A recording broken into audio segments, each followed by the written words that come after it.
Hello, hello, hello. Welcome to another Spirit Lift Sunday. I know eventually I will figure out the time that works for everyone. I've actually been on camera this morning with a few other things. I was a presenter this morning at the Small Shifts, Big Changes event that's happening online right now. And I wanted to jump on this morning and talk a little bit more about the subject I was talking about on that particular program. And the subject that I feel really calling to me right now is about creating new earth. So today I'm talking about that. What do I mean by creating new earth? Well, for many of us who had our spiritual awakening years ago, we've known that a new earth was coming. And I've been talking about this a lot the last couple of months because we have actually begun to step into it. Now, I'm going to backtrack a little bit back to 2012. So for many of us who had our spiritual awakening prior to 2012, we were very excited about what was going to happen in 2012. We knew that the awakening was here and that the world was going to start changing. And we were so excited about the new reality that was being changed or that was coming. And then something happened. It kind of felt like it fizzled. You know what I mean? I know I'm not the only one who felt that way because we were so geared up for this 2012 new world that was coming, and it didn't look like it happened. And I think a lot of people got really, really deflated and kind of got stuck in what I'm seeing as like a whirlpool of the same thing occurring over and over and over again, and not really making any real traction and real progress toward this new earth that we felt wanting to birth itself through us. So what does this new earth look like? We've known for a while, those of us that had our spiritual awakening 10, 15, 20 years ago, that this new earth was going to be based in love rather than fear. So we've been living in a fear-based reality for thousands of years. So for people who think this is just a corruption that's happened in the last, 10, 20, 30 years, and that it is a political thing that has become corrupted recently and that we need to fix. We've been living in this fear-based reality for thousands of years. And that's actually what the story of Adam and Eve and the Garden of Eden is all about. Is a story about the time in our collective human experience when fear came to the planet. And we as a collective of souls chose for this to be a learning planet. We chose to allow fear to exist on our planet so that we could learn through the contrast. And we had told ourselves that at some point in our human experience, we would decide as a collective of souls to have this planet again be a place of peace and love and harmony and return to the garden that it once was. So I think, now I'm a spiritual teacher, not a religious guru. My understanding is that in many of our religiosities, there has been this time that has been foretold that would be coming to our planet. This time of peace and of prosperity and harmony and heaven on earth. And that is what we've been wanting to create. That is what so many people have been looking for and believing would eventually happen on our planet. And that is exactly what's happening on our planet right now. I know it doesn't look that way because transformation is a process. It's not instantaneous in our understanding of how time works. So time on our planet is a very unique construct for our planet and our human experience. And it doesn't exist in the same way elsewhere. It is a concept that we've created in our own minds to be able to navigate and track how things are working on our planet and human experience. So within the concept of time, everything takes time. And so even though it doesn't look like that's what's happening, that's exactly what's happening. So what happened in 2012? I was talking about this a little bit this morning in the interview that I had, as I mentioned earlier on Small Shift, Big Changes, that something big did happen in 2012.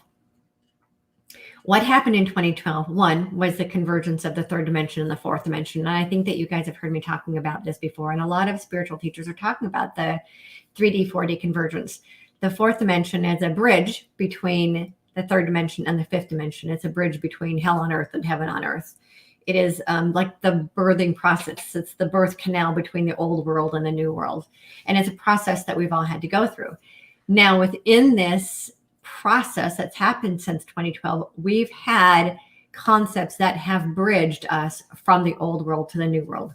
One of those concepts is collaboration. So collaboration is a bridge between the third dimension and the fifth dimension. Collaboration is a bridge between the old world of competition and the new world of cooperation. So you might discover when you stop and think and look back that right around 2012 was about the time that collaboration really came onto the scene. I mean, the term collab has actually become a mainstream term because that is how common it now is in our collective reality. Affiliate marketing, and referral-based marketing has been around for decades. And it's a way of referring other people's businesses and earning a percentage of the business. For example, referral-based marketing is, I sold real estate 30 years ago. If I referred another real estate agent to a piece of property or a buyer to a piece of property that wasn't part of within my office, I would sometimes get a referral fee. So referral-based marketing has been around forever. Then we moved into affiliate and joint venture partnerships. JV's been a really big part of our collective consciousness over about the last 10 years. It is a bridge between the old competitive world and this new love-based cooperative world that we're moving into. So if you think about it, you can see that right around 2012 is when this idea started to really gain traction.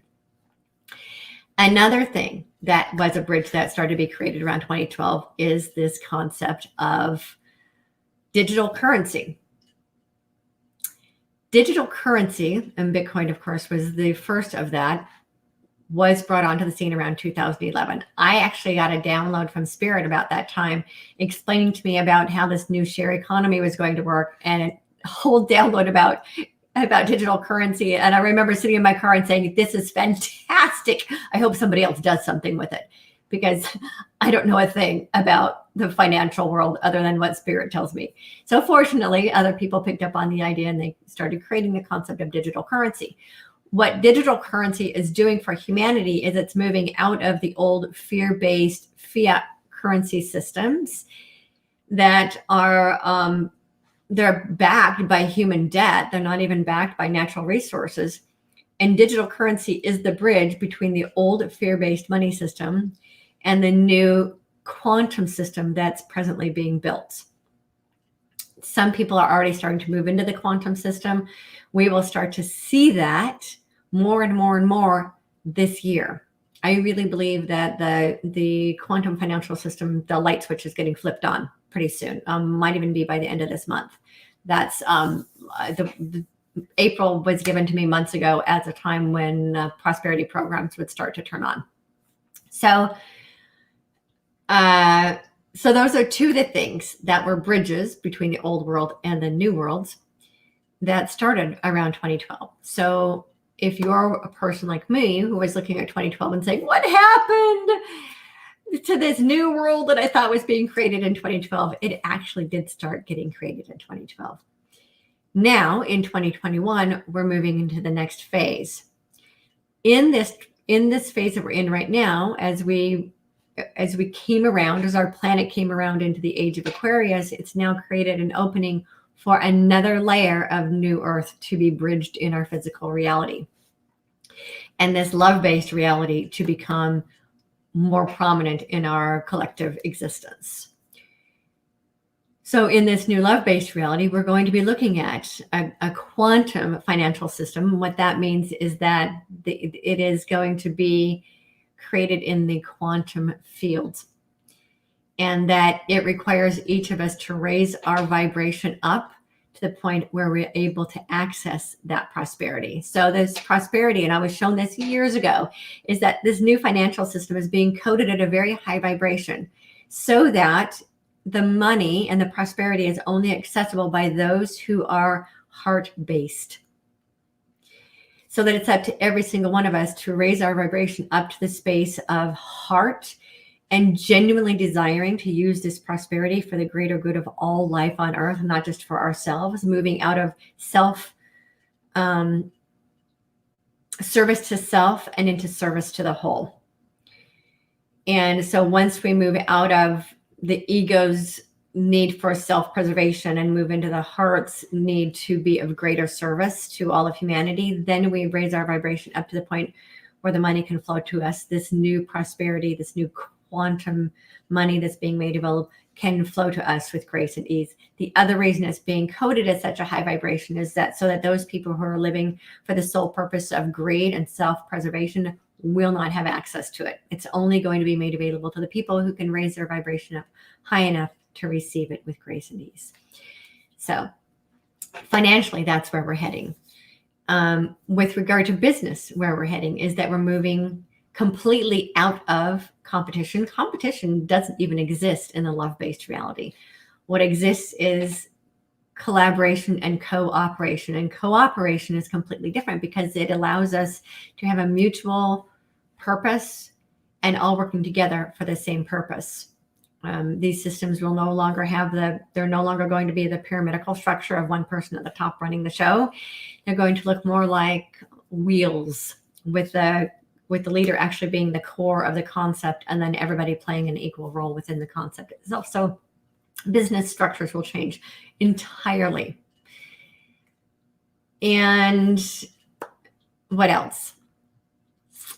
Our entertainment is changing entirely. All of the fear-based entertainment we've been fed for thousands of years. And I say that because what we're seeing on TV with our violent movies isn't really any different with regard to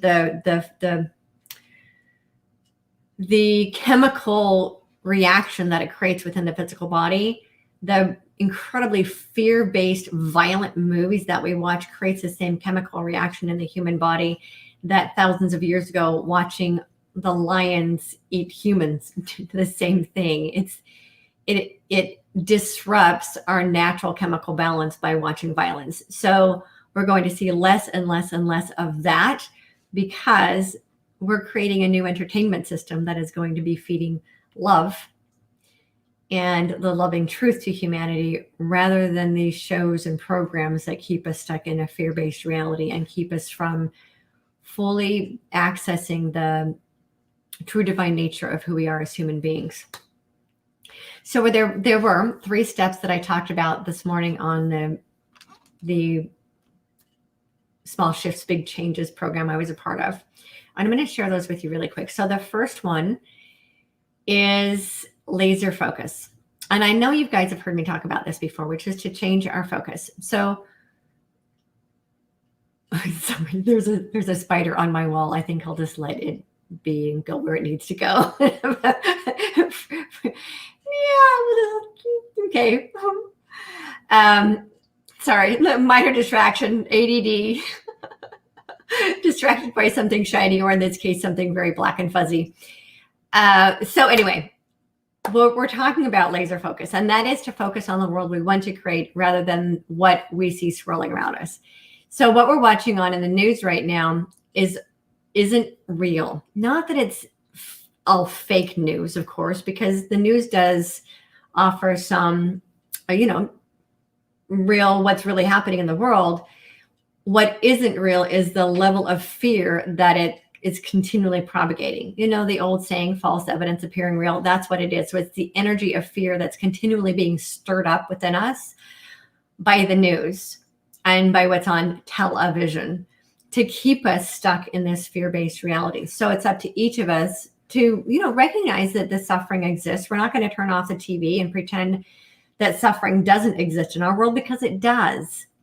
And it's up to us to hold that suffering and compassion and help to lessen the suffering. That's actually what the word compassion means. The word compassion means with suffering. So it's up to each one of us to recognize the suffering and sit with it and help to transmute it. And the other thing to remember is that we get more of what we focus on. So, basic understanding of the law of attraction is that what we focus on, we create more of. And so rather than focusing on what's wrong with the world, what's really important if we're going to create this new world is that we focus on the solutions. Yes, recognize the disease and focus on the cure for the disease. Yes, recognize the suffering and focus on the cure for the suffering. And focus on how each of us can play a role in abrogating and healing and neutralizing the suffering. And, for example, let's take, for example, homelessness. This is one of the most prominent issues in our present reality. If we're going to create a new, more loving world, rather than rehashing the story of homelessness, it's about focusing on the solution for that. Because if we're going to lift up the entire of humanity, we first focus on lifting up the people at the very bottom. So we've been living in a reality where the misperception of trickle down, where the people at the top, they trickle down and take care of the people at the bottom. What's really been happening is that we've been siphoning the resources from the bottom up. So we need to flip the script and instead focus on lifting up the people at the bottom so that all of us thrive. If you imagine that a vessel instead of a pyramid, that's the new reality that we're growing into. I talked a little bit about cooperation. That was step number 2 in the program that I was a part of this morning, about talking about how competition is out, cooperation is in. And then the third thing I wanted to talk about is humanitarianism. And I talked about that a little bit last week as well, which is that the new businesses that we're going to be creating moving forward are going to be humanitarian focused businesses. We're moving out of the world of capitalist imperialism, for lack of a better word. That's a term that came in for me yesterday, that is what we are in right now. We're in a capitalist imperialist world. So it's no longer about countries and imperialism controlling the planet. We now have companies that are controlling through their empires. So I believe that is going to start crumbling as well. So the businesses we're going to be creating moving forward are going to be businesses focused entirely on making the world a better place and how our services can best serve all of humanity. So all of our systems, all of our businesses and all of our systems are going to start being based in humanitarianism. How does the entire collective of humanity benefit from these new systems and services, rather than how do the people at the top make the most amount of money with the assumption that they'll trickle it down, because we know that does not work. So those are 3 things that I wanted to talk about real quick. Today is Easter Sunday, and I'm going to run and spend it with my family. But I wanted to jump on here really quick and share this with all of you. Easter is all about rising up into higher and higher versions of Christ consciousness within ourselves. For me, that's what the resurrection and the second coming actually is. It's about remembering that Christ consciousness begins and is embodied in every single one of us. And as we become more loving and become more heart-centered, that consciousness, like a light within our heart, grows and expands outward and upward into everything that we touch. So I wish you all a beautiful and lovely Easter. Enjoy this time of the upliftment of humanity that is present and that is growing within every single one of us.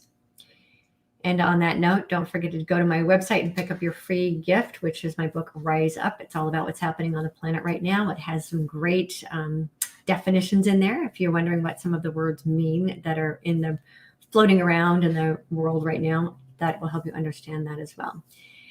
So always remember to hold your light so high that others can't help but see their own light. And I will see you again next week. Wow.